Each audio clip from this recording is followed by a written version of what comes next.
Welcome in, ladies and gentlemen. You're listening to Sports Time HQ. I am your host, Fernando. Joining with me today is indeed my great co-host, Keith. And of course, not Gary. Gary's not here this week. Very upsetting. But the star duo is back. Gary's just scared that he's going to lose to us this week. That's what it is. That's what it is. It was an interesting weekend of football, I suppose. Ended up with the Rams win last night, but I enjoyed all of it. What do you think of it? I actually enjoyed it. I wish there was a lot of closer games, but of course it just did not end up being close at all for many of them. We had a close one with the Bucks, and I mean that one wasn't bad. Yeah, the Bucks and the Washington game was probably the best game of the weekend because, like you said, it was close. All the rest kind of blown out of the water, but it's going to start getting interesting now, so that makes it good. Yeah, I tell you, if it was the Patriots or Seahawks, we would have had a lot better games. We would have made it better. We would have made a fight of it, anyways. Especially if you're like the Chargers or the Vikings last night. I think our teams might have made a bit of a fight of it, but we wouldn't have won probably anyway. So you don't know. Gino could have done it. I don't rely on Gino to do a whole lot these days. I don't think I would also. I think I'd be in the same boat as you, to be honest with you. Yeah. We'll talk more about the wild card recap in a little bit. Let's go into some news, notes, and some injuries. And first off, I want to mention Khalil Mack, outside linebacker Khalil Mack. He is contemplating retirement. This is the first time he's going to set free agency. Now, obviously, he was traded before, then signed an extension. Now this is the first time he might hit free agency. He is getting up there in age. I want to say he's got to be up there, like maybe 33, 34. Yeah, he's been around a while, I feel. I mean, what was it? Started with the Bears? Yeah. Yeah, I mean, he had a good season, though. I think one of his better ones, I thought, this year. So interesting, even though this Chargers team is probably on the up. So I think it's interesting that he's contemplating retirement. Yeah, he's 33 years old. I think he's got maybe like one more season, maybe. And I think the reason why is I think he wants to go to free agency. You know why? Because I think he's going to want to go to Kansas City. Yeah, try and get the ring next season. He hasn't been able to get one. He hasn't, or maybe just to a playoff contender would do for him. But yeah, I'd imagine that's where he's looking at right now. It's probably not a money thing. It's more, trying to get a contender so he can get a ring. At this stage of your career, obviously you mentioned the money thing not really being the big issue. Are you thinking like would you sign like a 1 year, like, I don't know, $2 million deal or whatnot, just to get on to a team that can make it to the playoffs and maybe deep into the playoffs? I'd imagine so. I mean, most of the money would have to be guaranteed, if you're going for that, because they're obviously going to want more, of course, the way it goes. But like a lot of the money has to be guaranteed. And yeah, you're looking for, I don't know, like a Bills, Chiefs, Ravens, even Bengals next year. If you're looking at, they're unlucky to miss out. That type of thing. Anyone that's like kind of in win now mode in the next couple of years. Yeah, I could very much see that. Definitely not our Browns, our Seahawks, or our Patriots. No, I mean, the Seahawks could be just make the playoff team, but I don't see them like, Super Bowl contender team. And the Patriots, I think we'll talk about your new head coach soon, but I'm sure he'll want to win some more games than the last couple of years. Yeah, 100%. I got no more new news before we get into injuries, and then the head coaching carousel begins. You got any more news besides that? Nope, haven't seen anything. All right. Let's go into some injuries. First off, obviously, Bo Nix, stellar rookie season he's had.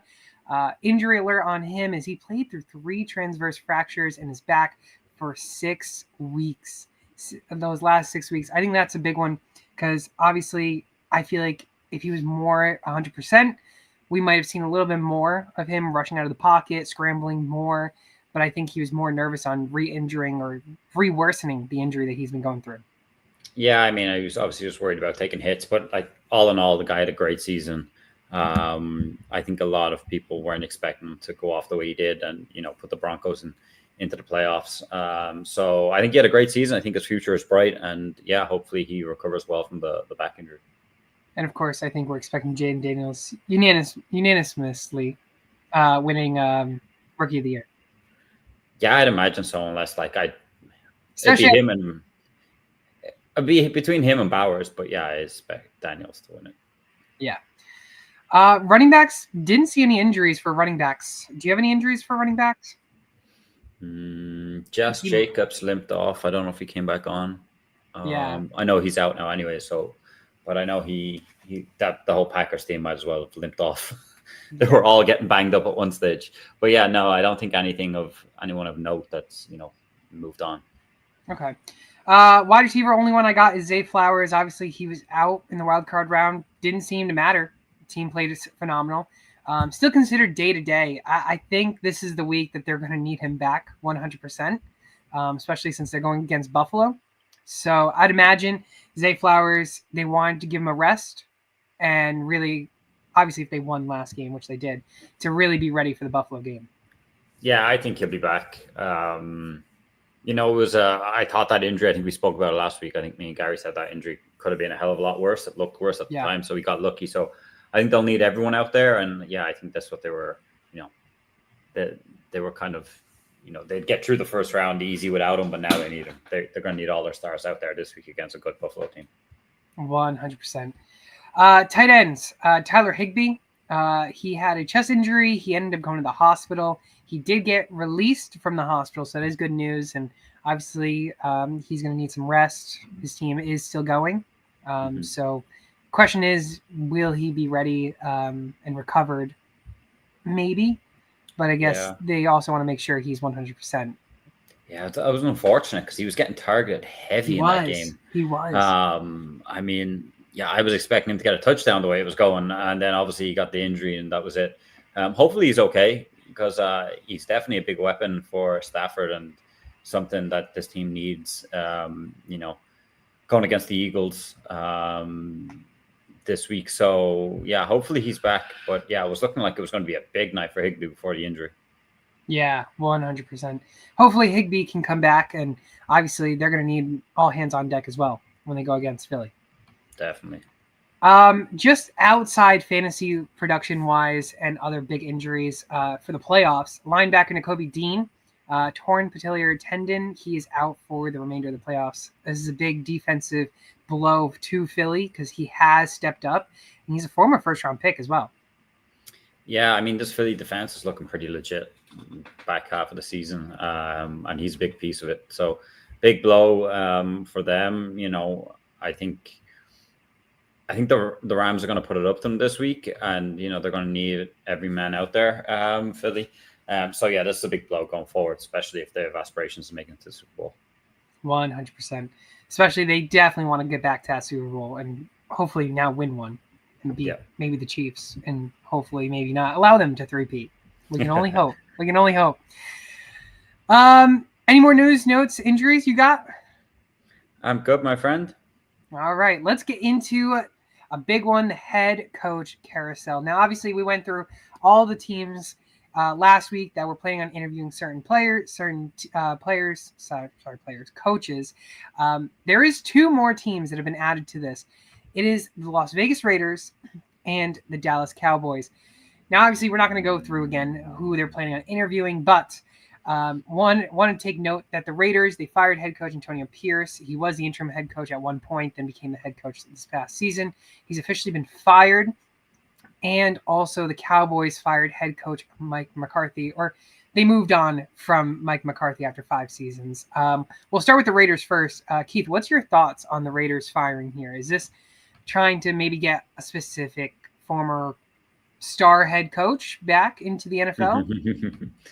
I mean, I think this was on the cards. But it's also unfortunate for Antonio Pierce because they don't have a quarterback. Let's be honest. You're always going to struggle when you don't have a decent quarterback in this league. We're not even talking about elite, just some quarterback that can go out there and try and help you win games. And they just don't have that right now. I mean, I don't see Bill Belichick coming back. I know Tom Brady's involved there, with the ownership and stuff, and he's having a hand in picking the next manager. But I just don't see him. I just don't see him come back. If he hadn't taken the college job, then I could see it. But I don't see Belichick to be that type of I've committed to this, and now I'm going to leave all of a sudden just because an NFL job come up. He must have known there's going to be a bunch of NFL jobs coming up that he'd be considered for, come the end of the season. So I don't see it happening. As much as Brady can try and sway him, I don't see it happen. They do need someone with experience though in there because it's going to be a few years getting this Raiders team right on both sides of the ball, but they got to start off with getting themselves a top quarterback in the draft. Now, do you think this maybe sparks some interest from Ben Johnson? You think Ben Johnson would have some interest? I think in this team. I think all these guys, like these offensive coordinators that have been kind of touted for head coaching jobs, are going to have an interest, but there's definitely more appealing teams out there. The big, like I've said already, the big thing about this team is that they don't have a mainstay quarterback that's going to win games for them. And if you're a guy, I think it's like a Doug Peterson or somebody that's been around the block that could take this, that knows that it's going to be a proper rebuild. They've got, other than outside of Crosby and maybe some receivers that are decent and some okay running backs, they don't have a lot of elite talent here. So it's going to take a big job getting this team right in the next few years. And I don't think it's a job for someone, that's not a head coach already or someone young that's trying to make their name. They need kind of the structure and the bones and definitely a quarterback that can help them, succeed in the first year. Yeah, I like the Doug Peterson shout because I still think, and I think you agreed on this too last week, that I don't know if the head coach was the problem in Jacksonville with Doug Peterson. I thought it was mainly more the quarterback and the play from in general. So I like the Doug Peterson shout. I think if Ben Johnson, obviously, here's the issue, because Ben Johnson would be perfect fit in Chicago because of how great that offense looks on paper. But the issue with that is, do you want to go up against your Lions, who we already know will be elite next year again? Mm-hmm. Do you want to go against Green Bay, who, again, still looks elite? And do you want to go against Minnesota? That's a very, very tough division. And do you want to put yourself in those shoes where you have to play those teams 6 times out of your 17 games? Or do you take a division where, Bo Nix is coming up. Justin Herbert made the playoffs. But this division looks a lot less elite. And even you look at the Dallas job. Dallas has great offense. And I think if Ben Johnson was considering any of these two that just opened up, I think it would be Dallas, in my opinion. I agree. The only problem with Dallas is the pressure you're going to get from 1, the fans, and 2, Jerry Jones. I mean, The problem with the Cowboys is Jerry Jones. I mean, you're going to have to deal with him. You're not going to have much say. He's a GM and he's the owner. So he calls all the shots. You want a player, I mean, Jerry Jones vetoes it and brings in his own player. You got to just deal with it. I think if you are taking the job in Dallas, you have to know and understand what you're getting into and be happy with that. They do have a lot of pieces on both sides of the ball that make them compete into the playoffs, and they should be in the playoffs if everyone stays healthy. I do think a change was required. I don't think Mike McCarthy is this guy that maybe some people think he is, or this great mastermind on offense. I think Ben Johnson could be that guy that gets Dak playing the way he should be. We see the best of CD. See the best of Dowdle probably going forward. I think that's more appealing, but the issue there is just Jerry Jones. I think that's why there's big question marks over who gets this Dallas job. And their defense is actually very good too. Micah Parsons, Trevon Diggs, like the defense is solid. So you go to a team that really can win games. And again, Giants, they're going to be bottom tier. So no matter what, you're not going to finish last place in the division. That's it. I mean, they've got obviously an Eagles team who have been good for a number of years now. Washington have come up, kind of taken the mantle this year off Dallas, but there's nothing to say that they could come back and take it back off them. You'd still say on paper, I would say with these two teams, if everything was firing on all cylinders for the Cowboys, that the Cowboys could beat Washington, no problem. The team could go 12-5 next year.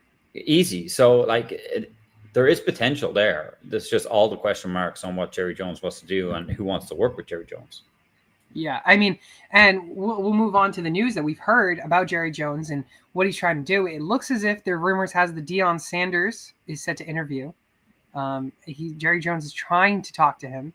And also rumors has that head coach, University of North Carolina head coach, Bill Belichick, actually would have been interested in the job had he have known before taking the UNC job. Yeah, I remember that was touted, I think, was that last season when there was question marks whether Yeah. Mike McCarthy would be back, and Bill Belichick definitely put himself forward. And I could see why. Like we've already talked about, all the pieces are there. Bill will just have to put his stamp on it. But I very much doubt, like I said, that Bill's going to take this job knowing that he's committed to a team in college. Dion must know what he's getting into. I mean, I know they know each other, him and Jerry, from when he played and everything like that. But Dion has to know what he's getting into. And I'm guessing this is going to, I would not be surprised if this comes with, got to take one of my boys in the draft somewhere. Yeah. I mean, I was posing this question last night to even Katie, just sitting there and watching the game. And we were talking about the Cowboys. If you could somehow get Shedeur and get rid of Dak, I mean, your cap goes right down with Dak's cash. Now, who takes him? I have no clue. But then you put Dion in a situation where he's coaching his own son again and probably going to get the best out of him. Mm-hmm. Well, that's good. That was going to lead me into the question of if somehow they can trade up, and like, what do you think Dak is actually really worth? Like, I don't think he's worth a first anymore. No, he's not, especially with all the injuries, and his salary is going to be through the roof. It's not going to be a good team he's going to go to, I'd imagine. No, here's the thing. You need to get somewhere in the top 3, because I think the top 3 is the only place you can get Shedeur. And you look at the Browns, who are at number 2. Browns already have a problem with cap with Watson. So there's no way that Dak's going to go there. So that's out of the question. The Giants, they're dealing with the cap hit that they're dealing with after cutting Daniel Jones. Do they have enough money that they want to trade for an in-division quarterback? No. That's no way it would happen. So realistically, you're only looking at Tennessee, and Tennessee's at the number 1. So you would have to give an absolute haul to get Tennessee. Now, the question is, do you trade Micah Parsons, Trevon Diggs, CD, some top name player along with Dak to get up there? Yeah. And where the Titans are right now, we spoke about it previously, like what direction they want to go. They're better off just taking a rookie. I think they've graded Cam Ward, I think, higher, which is the only thing I would say. Which makes it interesting for Shedeur where he falls down. Like, I already heard Shedeur's not turning up to the draft, so it makes me think he already knows that he's not going to go as high as what he thinks. Because I think if he knew he was going to be one of the top 3 guys being taken, I think he'd be turning up. So he's not going to the draft at all? Apparently not. The 2 Sanders boys are not turning up. My goodness. Yeah. Well, they sit right now at number 12, Dallas. So you do have some asset in that. I mean, you can go from 12 to 5. You're not a million miles off. And I mean, like that, like if they think he's not going to be taken in the first 6 or 7, you don't have to move up that many more spots to take him. Exactly. But here's the issue. Tennessee needs a quarterback. Browns need a quarterback. Giants need a quarterback. Patriots need a receiver / offensive line. Jaguars don't need a quarterback. Raiders, they need a quarterback. Jets may need a quarterback. And then after that, it's kind of up in the air with everything else. So do you try to maybe talk to the Patriots? But are the Patriots willing to give you the number 4? Yeah, I mean, that would be interesting. Or Jaguars, too. Or the Jaguars, because the Jaguars don't need a receiver or a quarterback. That would be a perfect fit. For the Patriots, you need to kind of like feel out the process and see where Hunter is going to go, because that's probably who they're eyeing up, and see how far you think he's going to fall. That'd be the question. I know maybe you don't. I know you're kind of big on him. Other people want O-line and stuff like that, but I think there has to be a situation where you guys need a top wide receiver. Okay, you could probably go get T. Higgins or someone in free agency, but I think when it's sitting there, your turn on the board, and he's looking at you, I think it's very hard to say no. Exactly. But also, if the rumors state that Travis Hunter wants to specifically play corner, Dallas doesn't need a corner. They have Trevon Diggs. No, so now it gives them an option. Hey, we'll give you the 12 and Trevon Diggs to move up for Travis Hunter. I mean, making interesting moves here. I mean, I think the draft and the offseason is going to be one of the most interesting ones in a while. Just with what we've seen boring drafts recently. We have, and I think what teams need, and like it's a lot of. I wouldn't say this is a very QB heavy draft in terms of what I've seen, and I don't think there's been definitely better QB drafts, but there's way more teams that need QBs, so they're going to be forced into taking guys that, maybe are going to go a lot, sooner than what they should. You'll see quarterbacks go in the first round that probably other years might have slipped to the second and third. So Yeah. I think it's going to be a lot of very interesting how it's all going to play out. I'm intrigued. I'm intrigued to see what's going to happen with this year's draft. Yeah. The only other thing I have for the head coaches is we do have someone that finally no longer needs a head coach. And I think I might have mentioned it last week how this guy could be going there and could be bringing a former big name OC that we used to have. Mike Vrabel has signed a multi-year deal with the New England Patriots. Keith, I'll go with my take after, but I want to hear your take on what you think out of an outside fan perspective on this signing. I think it's a great move for the Patriots. I think it was the one. If they didn't take him, they were just stringing him along or something like that. I didn't think he should have been sacked or let go or whatever it was from the Titans. I thought he was doing a great job with bare minimum, basically Derrick Henry and a few good pieces on defense. Never really had a out and out elite quarterback at all. Still made the playoffs. Still bet the Ravens 1 year in the first round. I think this guy is going to be really good for the younger guys as well in the Patriots. He's going to make everyone accountable, like Gronk was saying. You've seen from clips with the Titans, he gets involved himself. You've seen him, putting the pads on, getting involved with the linemen and getting involved with Derrick Henry and stuff like that. So I think this is going to be great for all the young guys.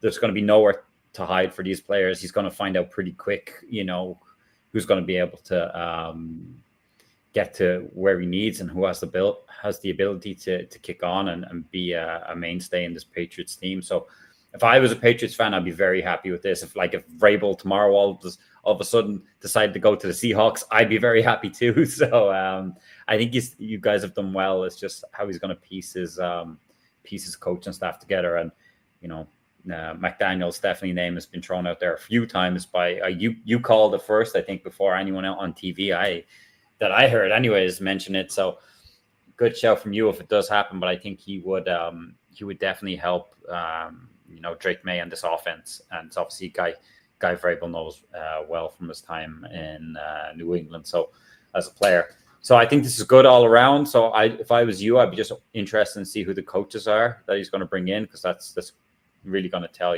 where you're going to go in the next few years. I hate the signing. No, I'm just kidding.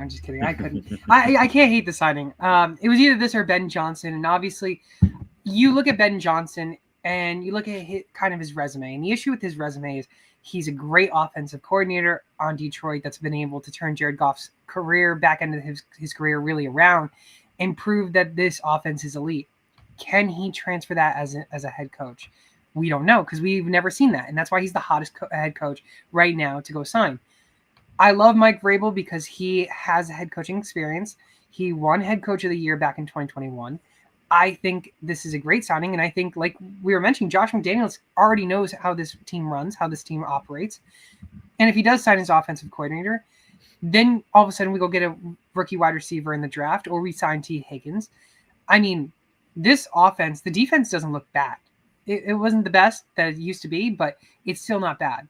And with, I think, $120 to $140 million we have in cap space for the offseason, there should be no reason that, one, we're signing 2 tight ends to a big deal back a few years ago.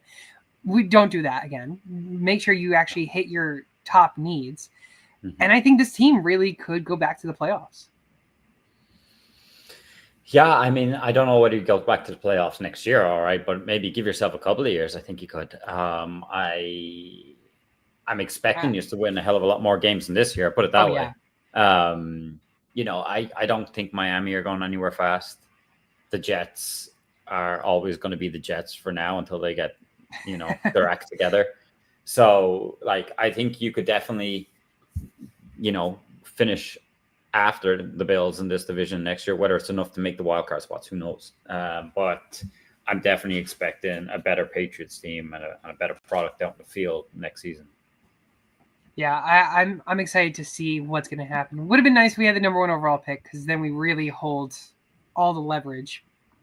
Unfortunately, number 4, we don't, We're either going to get Mayo made sure he was going to screw yous over when he was getting sacked. That's what that was. Honestly, and you know what? I mean, how they did it to him was pretty messed up. So, hey, if that's what he wanted to do, that's what he wanted to do. And, hopefully he'll find another career or defensive coordinator spot for himself to work his way up back to a head coach, because he still didn't deserve to be a head coach right away. He wasn't ready. He just wasn't. Yeah, ready. I agree. I don't think he did anything technically wrong. I just think he took a job too soon. Exactly.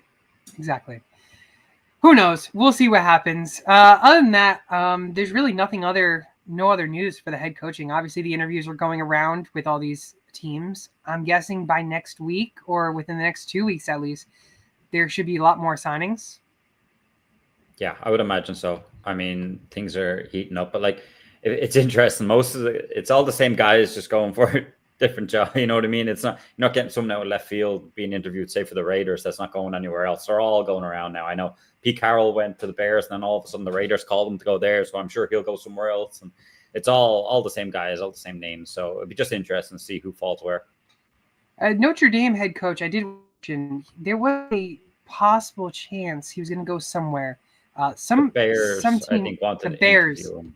Yeah, yes. I don't think maybe he'll go interview, but I don't think he'll. I don't see him taking that role, but that's just me. Yeah, I mean, they're an independent team in CFB and all that, and he managed to turn the team around, but I don't know. I think they're just kind of seeing their options and weighing in their options. Yeah, because he also can't sign Ben Johnson until he's done. Yeah, I know you can interview and all that stuff, but you can't do anything until the Lions get kicked out or make it all the way and win the Super Bowl. Hey, you know what though? Caleb Williams was excited for Ben Johnson. Yeah, he was the fake Ben Johnson. Frank, how did he fall for that? I don't know. How did they get his number? How did they find his number? They DM'd him first, start telling them like, this is Ben Johnson. I want to let you know first that I've got the job, and he took it. So then when I think he asked for a call or something, I'm guessing he gave him the number and then called him. But I don't know how did he fall that he was going to be told first that surely never mind, them telling the organization, the media would have the rumors that, it looks like it's going to be Ben Johnson, and that would be around before anybody be told. I mean, just sums up Caleb Williams in my opinion. You're just an anti-Caleb Williams fan. I'm not anti his talent. I think he has potential, but I don't like when I watched Hard Knocks. I feel like he comes across cocky more than confident, and what he put out on the field does not, show that he should be like that. I just don't like the way he goes on. It just personality just doesn't do it for me. Yeah, I can see why. I saw a. We've been seeing mock redrafts of what could have been last year's draft. I still see him going top 3, and I just don't see him being a top 3 quarterback. No. Jaden Daniels, Bo Nix, Drake May. I'd put them all ahead of Caleb. Right, 100%. I'd have, if I'm doing Dynasty now or whatever startups, and you're looking to start off with rookies from this year or whatever, it's them 3, and I have no problem taking any of them. If I'm thinking of, say I take May, I'm thinking, right, I'm not going to win now, but it's somebody that is going to be good 2-3 years time when he has actual elite wide receivers. Bo Nix, your team could make the playoffs. Jaden Daniels, you're looking right, let's try and win this thing as soon as possible. That's kind of my mentality with these guys. But I don't have Caleb Williams anywhere near them 3. I'd rather take, who doesn't say that you take a chance on Shedeur over Caleb or something like that coming out, Would you trade Caleb in fantasy dynasty? Would you trade Caleb Williams in a first for Jaden Daniels? I feel like I'm giving up too much with the first because that's you're a big Jaden Daniels fan. I am a big Jaden Daniels fan. It just depends. I wouldn't put myself in the situation, to be honest, that I'd take Caleb. That I've already taken Caleb. I would have been trying to get Jaden Daniels. That might be too rich for me, but I could see why you'd do it, definitely, to get Daniels. I am a massive fan. Depends what the makeup of my team was, to be fair. If I was just, that quarterback away that I think I could, do something and maybe win it, then I think I would just, do it. I'm still trading Caleb Williams for CJ Stroud straight up. I mean, CJ had a bad season, and I think that's why his stock is a lot more down, and I think people who are into Caleb would take that deal in a heartbeat. I think they would. I think Stephon Diggs will be back next year. Don't forget. Yeah, I think Stroud's and so will Tank. Talent. Oh yeah, I agree. I agree with the take. I'm not going against you. I like my thing against Stroud this year is his offensive line crumbled compared to last year, and I did not like what I saw in that first 25 minutes. He was doing silly things. Horrendous. I'm surprised they won the game. Yeah, I mean, and a lot of that he had time to do. I mean, that throw that he was just, I think, trying to throw it away and never put enough on was the guy caught it on the sideline. That was just like ridiculously bad. So he needs to do less of that because that was all on him. But yeah, like I'm still in on Stroud. I was one of them that took him on his rookie year because I was big on him. So yeah, like I don't have any qualms with that one. They just need to sort out his offensive line, and he needs to not do some stupid stuff, especially this weekend against the Chiefs.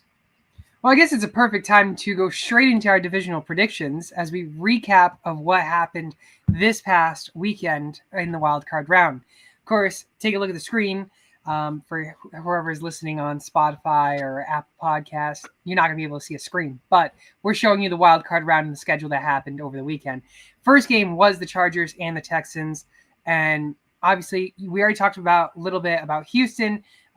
Their defense looks great though. Sacked and picked off Herbert 4 times. I mean, obviously you picked the Chargers to win this game. Mm-hmm. I mean, what's your take with the Chargers and how they looked this weekend? I mean, Herbert has yet to win a playoff game. Yeah, I mean, for 25 minutes, like I said, Stroud was terrible. And then Herbert went, hold my beer. I'm going to do even worse than what Stroud's doing right now so I can get the Texans to win this game. Okay, the offensive line went to pieces. I mean, yes. Anderson was just taking pot shots at Herbert left, right, and center. Nobody decided. I don't know what Herbert did to piss off his linemen, but they were just not blocking for him at one stage. They were just coming around and hitting him left, right, and center. And then the fear went into Herbert. I mean, he was not stepping into any of his throws. He was just trying to get the ball. Every time.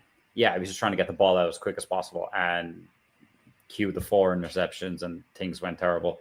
Yeah, I mean, the Chargers defense, I don't think couldn't have done any more because they were really trying to win that game. But the offense, it was such a both teams were the exact same for a while. I mean, Texans' offense was terrible, trying to lose the game. Their defense was keeping in it. And then the Chargers took over in that manner where their defense was trying as much as they could to keep them in that game, but Herbert was doing everything to lose it. And in the end, they get blown out. So, I mean, I wouldn't get too bummed. It was a bad defeat if you're a Chargers fan, but I wouldn't get too bummed. There's definitely plenty of potential there to get back into the playoffs next season. They're only going to get better, I think. But they do need an alpha wide receiver 1. I like McConkey, but he's not an elite wide receiver 1. They need some there, and obviously more protection on the offensive line. I think they have a generally good defense, and I think Harbaugh's done a good job with them this year in his first year. So I do think they'll be okay next year. And I do want to mention, I mean, you do still have an elite quarterback, Justin Herbert. In 17 games, he only threw 3 interceptions, and then in the wild card round, he threw 4. So he threw more interceptions than he did in one game than 17 games. It was complete panic once the offensive line was not holding up. He was trying to get the ball out, not standing into his throws properly. He was running out of the pocket left, right, and center. He was trying to force the issue, too much. And in the end, 4 turnovers and a big loss. That's just how it went. Yeah, 100%. And we'll see what happens with Houston and Kansas City. We'll go into that shortly. Going into the next game, it was the Pittsburgh Steelers and the Baltimore Ravens. I mean, Derrick Henry, 100 rushing yards in 2 quarters in 1 half. Elite. My question to you about Baltimore is, are they going to just rely on him and Lamar's run game? And if that run game stops, are they going to be able to go right into the pass game and work the passing game?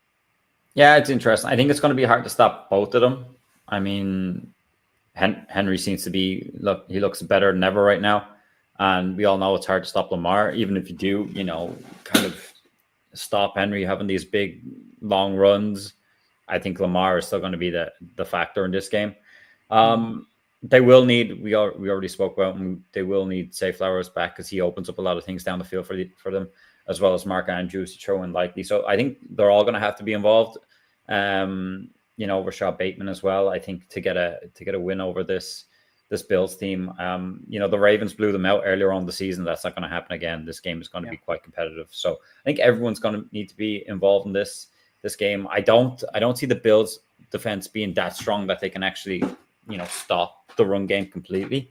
Even if they stop Henry, I can bottle him up. I still think Lamar will be able to, get out of the pocket and do his thing. Yeah, very much true. Now it's only if the defense for the Bills, if they can stop them, because that's the biggest concern. If you can't stop the run game, then you're going to be screwed. Yeah, and I think that's the issue they have.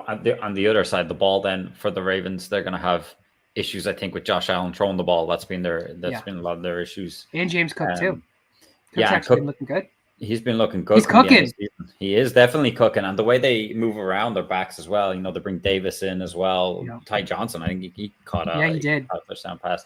I think the big issue is Josh Allen's arm for this Ravens fans. I think he could dice them open, in a heartbeat if that's the way they want to go. So I think you're going to have two completely contrasts. The guys, on the Ravens, like running through, and then you're going to have Josh Allen then taking his spot shots. So I think it makes for a really exciting game this week. Yeah, I'm excited. I think that would be the best game of the week. Pittsburgh, they lost. They're eliminated. This is 18 winning seasons, Keith, but they've not won a playoff game since 2017. It's been 7 straight years without a playoff win. They're looking like the Cincinnati Bengals from the past. Yeah. Yeah, I mean, the lack of fight in that Steelers team was crazy. They didn't want to put it up to them.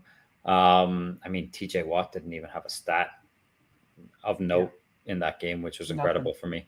Nobody wanted to lay a marker in that game. I mean, Russ tried as much as he could, but wasn't happening.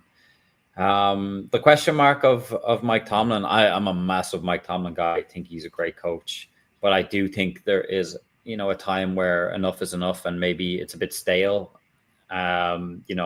Same guys that have been there a few years, listen to the same voice over and over. They might just be getting sick of it. They might just need a change.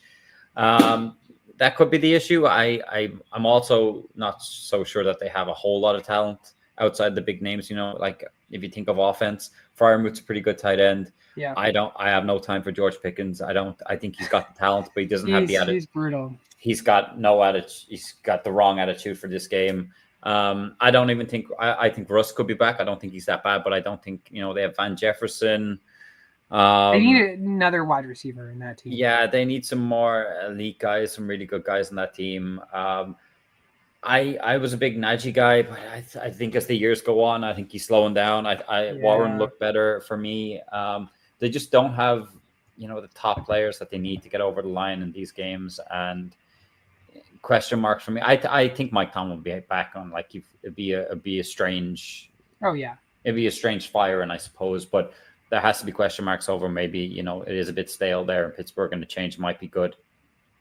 Yeah, I mean, I think, like you said, I think they're going to come back with him. But I think if this happens again, now the question really determines. Like you haven't won in almost 10 years. It'd be 2025. You haven't won in almost 10 years a playoff game.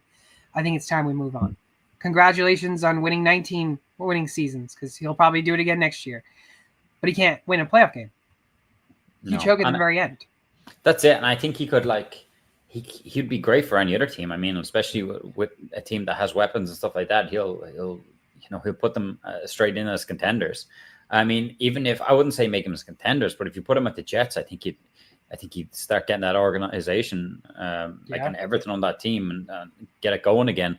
But right now, the Steelers are in a good spot. But you'd have to question yourself: would they prefer to have the number 1 spot in the draft, or just be sitting in the middle, kind of not really going anywhere? You know what I mean? So it really depends on if you can turn it around in free agency and you're okay with being mid. It's a tricky situation. Very tricky. Let's go into the NFC games, because obviously we mentioned already Bo Nix and how he dealt with the injury. So we're going to see what happens next season with that. In Buffalo, we already talked about Buffalo, with Baltimore coming up. Next one is the Green Bay Packers and the Philadelphia Eagles. Now, my question to you, Keith, and this will combine Herbert as well. Herbert threw 4 interceptions. Love threw 3 interceptions. Are these two quarterbacks truly elite quarterbacks for their organizations? Elite, in terms of like up there with like Allen and Lamar and all that, I don't think so. But very good, and could potentially get there. I think yes. Like we already spoke about Herbert, I think it was more panic, pressure, offensive line crumble. Love I will mention Love has no one has more multi-interception games than Jordan Love with 7 since the start of last season. Love needs to kind of calm down a bit. He makes some odd throws that like you're kind of going like, one of them interceptions, there wasn't even a man in the area. You were kind of going, who was that even to?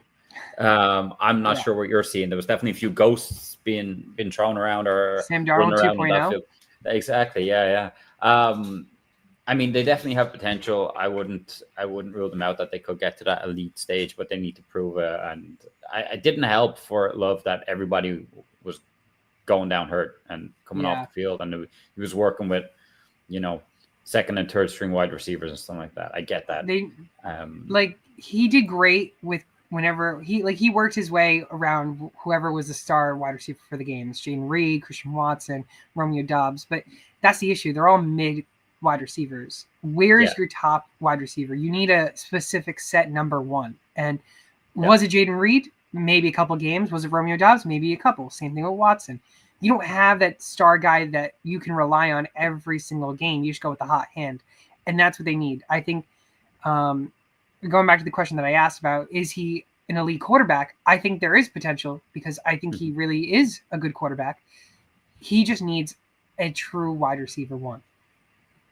I mean, it looks like Adams is going to be out of the Jets, so why not try and get him back? That they have maybe LaFleur doesn't want him, but at least he'll know the organization. You know what I mean? He'll know LaFleur. He'll know Jordan Love from his time there. So that could be a guy that you go get. But when things are down and times are going and things are going bad, you need as a quarterback that one guy that you just hyper focus on and you throw him the ball. Like when the Bengals need to win, who they go to all the time? Chase. When the Vikings need to win, they go Jefferson. That way. These are the guys you need to go to. This whole where everybody gets a piece of the pie and throws around doesn't work. You need that alpha number one wide receiver.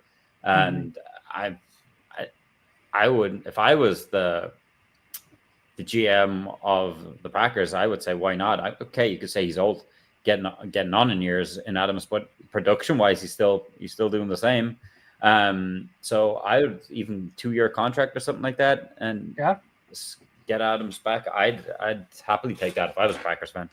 Then you might see if Love can be elite. Yeah, I would agree with that. I think you just need the pressure off Reed or Dobbs, and I think they can even do a little bit better. Like we saw with Juju Smith when Antonio Brown was there. Exactly. One of the best games of the week, at least closeness of a game. Washington and Tampa Bay Buccaneers. Jaden Daniels, I mean, let's expect him to win Rookie of the Year. First playoff win since 2005, and that was obviously against Tampa Bay, ironically. And then you look at Tampa Bay. Obviously, Baker Mayfield fumbled towards the end of the game. It was a crucial fumble. My question to you now is, do you think Baker's still the future in Tampa? And I'll answer the question first. I think he is. He definitely is. I mean, he gives them a chance to win every week. He gave them a chance to win until he kind of screwed up himself. But like when things are going bad for that team, he just puts it on his back and he makes runs or he makes a great throw. And him with Mike Evans, there you go, another elite guy that you put with Baker Mayfield, who is not an elite quarterback, never going to be an elite quarterback, but he has his number one wide receiver alpha guy that he can go to when things are bad, and it works for them. He's there for years, I think. I mean, he can. I don't think he can win a Super Bowl with them. I honestly don't, unless they get more talent on the team. But I think he can get them into the playoffs and make runs with them. He was unlucky this week, I have to say. He made the fumble at the wrong time when he was putting his heart and soul into that game to try and get the win. So like he was unlucky, but that's how it goes sometimes. But I don't see any reason to get rid of Baker. He'll be back next year and for a few more years, I'd say. Yeah, and they got Jalen McKillen, and then Godwin will be back hopefully, and then you'll still have Evans. I think they'll let him go. He's free agent. I would say they'll spend the money somewhere else now that they have McMillan.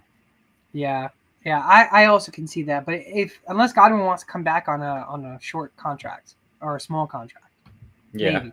I mean, he's a good option for some other teams. Your boys, he's a good option maybe for your boys. You wouldn't know. I'm good with Godwin. I'll take a young talent. Give me a young talent. And then Washington, just to go with the 2005, hasn't won a playoff game since then, when they were the Washington Redskins. Just want to mention that Washington this year has loved to keep it close until the end in like almost every game. I know, but that's when, and then Daniels comes to life and it all works. I mean, it's crazy. It is crazy, but it works. Yeah, it very much does. Last game to go into last night, Monday Night Football, Minnesota Vikings and the Los Angeles Rams playing in the Arizona Cardinals Stadium due to the Los Angeles fires. So good job for the Cardinals and good to allow them to allow one of their division rivals to play in their home stadium. Rams looked good. Rams looked like they can possibly win a Super Bowl the way that their playoff run looked way back in the past when they won it last time. Yeah, I mean, the Rams defense is McVay's got it right just at the right time. I think it's looking pretty good. Stafford's doing his thing. I would like to see him get Kupp involved a bit more. I think they're going to need him, especially in this game. Is it because you picked him in our fantasy draft?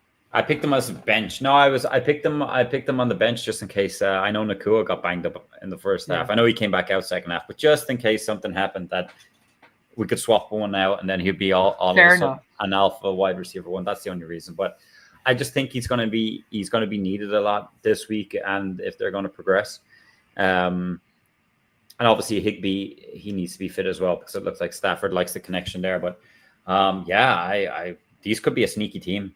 I would not be surprised if they won this week and then made a push into the Super Bowl. McVay knows how to get a team there. He's done it before. Stafford's done it before. Their defense is young. It's hungry. I mean, I liked what I saw last night. My question to you about Minnesota real quick. Next year's quarterback, is it Sam Darnold, J.J. McCarthy, or Aaron Rodgers? I think they bring Sam back, but not on the money people were spouting about. 40 million, all this stuff. No, not a chance. Not after the last two games. By the way, Minnesota, the only games that they've lost was twice to the Lions and twice to the Rams this year. Like I said it last week, when the lights on and everybody's watching, Darnold doesn't turn up, and he didn't do it against the Lions in the game he needed to win. He didn't do it last night in the game he needed to win. Now, what I would say about last night, I don't think their defense turned up at all after being great for most of the season. Stafford in that first half could do whatever he wanted, and the Vikings defense for most of it couldn't get near him. I think they'll bring him back. They'll bring Darnold back, not as much as the 40 million they were saying, and it'll be between JJ and Darnold to fight it out, and then the coach will pick one. I feel like that's how it's going to go next season. I'd be intrigued to see if JJ gets traded, and if JJ does get traded, is he worth still a first round pick? I don't see them doing that. Unless they're getting an absolute haul. I don't see that happening. What I would see, though, is someone else willing to pay more money. The Browns, someone else, I don't know, the Raiders for Darnold, and telling them, you'll be our starter. And even if they draft the rookie, they'll sit the rookie for a year and they'll start Darnold. Yeah. Maybe that I see that happening more than JJ being traded. I just feel it's going to take too much for JJ. Like, we haven't seen him, so teams are going to probably offer not enough because the Vikings are just going to say, no, we want the bag, and the other teams are going, well, we haven't seen what he can do in the NFL, so I'm not giving you the bag. So not going to happen. It's going to be, I think this season, I mean, we say it every year that we hope for a crazy offseason and draft. I think out of all the years that we've seen the last 3 to 5 years, this might be a wild offseason with quarterback situations and wide receivers and all that, but also in the draft as well. Yeah, it definitely has so many question marks, almost in every team. Yeah, definitely. It has the potential to be the best offseason in a while. and including the draft as well. So yeah, I mean, we could be talking here now in the summer after everything is done and settled, and every team has their main Nothing's guys, changed. and we're kind of going, well, that wasn't as good, but let's hope anyways. It turns We're out hyped. We're hyped for a great Yeah. offseason and draft. But it's time let's get into the divisional round predictions. Here we go. This is the outlook for the divisional round. It is the Texans going against the Chiefs. Texans love playing the first game of every damn round. They go on Saturday at 4:30 p.m. Obviously, these two teams have already faced. The Chiefs won by, I think, 8-9 points last time they faced in the regular season. Followed by an NFC matchup. It is the Washington Commanders taking on the Detroit Lions. Can the Lions' injuries hold them off until the Super Bowl? They have been battling injuries. They have the most injuries by any team this season so far. Or will the rookie sensation Commanders and Jaden Daniels light it up and knock off the number 1 seed?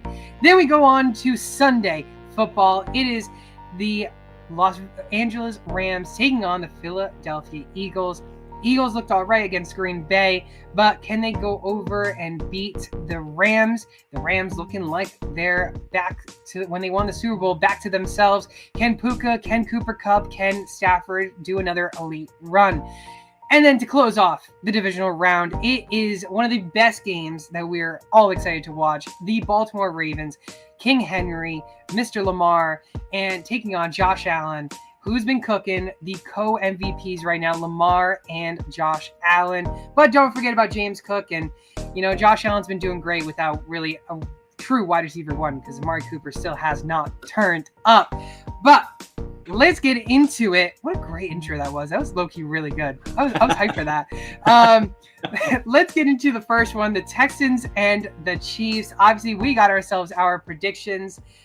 Keith, I'll have you go first. Who you got winning against these two teams? I have the Chiefs 30-23. If Stroud, and the Texans do again what they did for the first 25 minutes of this game, the game will be over. The Chiefs are going to take full advantage of that. I don't expect they will, but I expect the Chiefs to just be too good on both sides of the ball and get the job done 30-23. Okay. Gary, of course, is not here, but he still gives his predictions. He's taking the Chiefs by a touchdown as well, 24-17 final score. And we'll go across the board. I'm taking the Chiefs as well, 27-24. I think it's going to be by a field goal because that's all the Chiefs know how to do is win by a one-score game this year. And that's about it. That's about it because you know what? Really, Mahomes does not look that great this year. But hey, congratulations to Golden Ray, I believe, his newborn. Yep. He made sure to make sure he had the kid on his bye week. Yeah, it worked out well, didn't it? Yeah, wild. So we got the Chiefs all across the board. That is again Saturday at 4:30 p.m. And let's go on to the Commanders and the Lions. Are you taking the Commanders here and your rookie sensation, Jaden Daniels? I wanted to, but I just think the Lions are going to have just too much. I think it's a game too far for the Commanders. I think the Lions will win 28-24. A close game. I think Daniel's going to keep them in it with his running around the place and finding Terry McLaurin and Zach Ertz, and I think he'll have a good game, but I just think the Lions have too many weapons on offense that they'll just shade it. I can see that happening 100%. Gary's taking a 10-point margin on that one. He's taking the Lions to win it 33-23. I'm taking it by a one-score game. I take the Lions as well, but it's 31-30 again. It comes down to the very end because that's what the Commanders know how to do when they play games. But unfortunately for them, this is where the bus and train stops, and this is where they get off. Lions win it. Number 1 seed continues on to the NFC Championship. Let's go on to the Rams and Eagles game. I'll go first. I want to say this is a game that I really wanted to go with the Rams. I really do want to take the Rams. And I asked someone before the show, what's your take? Unfortunately, when I was talking to them, they're an Eagles fan, so I can't take their opinion. But I am taking the Eagles still 30-27 is my final score. They win by a field goal. Yeah, I mean, this to me has all the hallmarks of a defensive game. Eagles pretty good. Rams have been looking very good. I'm going with the Eagles, just shading it by a field goal, 23-20. I think lower scoring than what you and potentially what Gary has. So I don't think this will be the most fun game. I hope I'm wrong. I hope it's high scoring, but I just see these two battling it back and forward on defense and getting the scores here and there. So yeah, Eagles by a field goal. Now, these two teams have faced before, and if I'm correct, the Eagles won 37-20. That is when Saquon Barkley rushed for 255 yards. So that is the biggest question mark. Can the Rams stop Saquon Barkley? Hopefully not, but hey, it is what it is. Gary takes the Eagles 28-27 by one score. And then let's go on to the Ravens and the Bills. Gary takes a 31-30 margin. Bills win it. I will go with mine as well. I'm taking the Bills as well, 34-31. Keith, are we all having the same teams this week in our predictions? We are not, because I'm going to take the Ravens to win 37-34 in a high score and back and forth game. And the Ravens, Justin Tucker hasn't had a great season, but he's just going to do enough to get the Ravens to win by 3 in the end. This is going to come down. Whoever wins this is the MVP. I think we all kind of know that. And I have the Ravens making the Super Bowl. So if they want to make the Super Bowl, they gotta beat one of the better teams right now in the NFL. So I'm taking them to shade it. So either you guys are gonna get another one on me on this, or I'll be going ahead of you guys. So it's gonna be interesting to see how it goes. Yeah, right now, looking at the record, the playoff records, both Keith and I hold a 5-1 record. Gary's the one that holds a 4-2 record. So we'll have to see what happens. But again, this is the game that I think whoever wins this game will go to the Super Bowl. Yeah. 100%. We only hope. Gary would disagree because he has the Chiefs going to the Super Bowl and winning. Yep. Of course, that is our divisional round predictions. Now, before we close off the show, we do have a fantasy draft. Now, Gary is not here, so what Keith, him, and myself did was we drafted pre-show, and this is a look at what happened last week. As you can see from last week, I tried to go with an approach that I changed up a little bit from last year. It did not go. So I'm going to go with based on how I did it last year into this week's matchup. Keith came close to beating Gary, but Gary, of course, he picked Barkley. It paid off a little bit.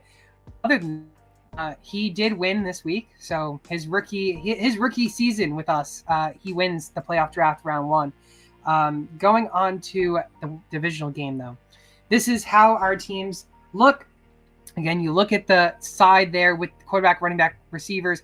The players that have the color based on our names is the players that team cannot pick.